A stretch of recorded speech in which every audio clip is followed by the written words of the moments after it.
So, what do you consider your greatest failure? What did you learn from it, and how did it shape your future choices and your way of working? Because you've done so much and blown things way out, of the water. Has there been one thing that's maybe changed your thinking, your life, your habits, or? I think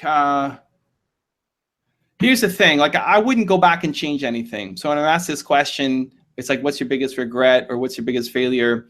There's a few I can point to, but I also am grateful for them because they helped make me what I am now. I think my biggest failure was I missed out on a $40 million deal with my company. I was so focused on the planning. And we talked earlier in the session about planning. That was me. I was the guy who overplanned. And I was at my business partner's condo. That was our headquarters. And I spent an entire summer writing our plan. And then a huge company came into our industry and wanted to buy companies. And we were late to get to the table. And it became us versus our biggest competitor. And we lost. And our competitor got bought out for $40 million.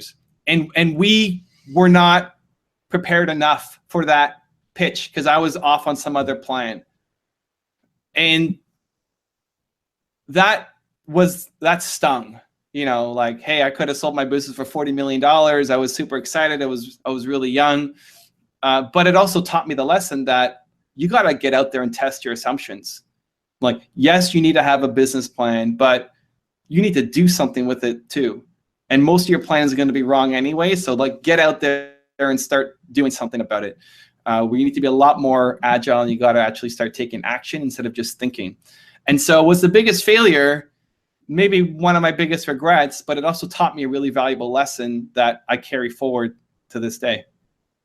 Because they always say that, a half-assed plan started is better than a perfect plan always thought about but never actioned.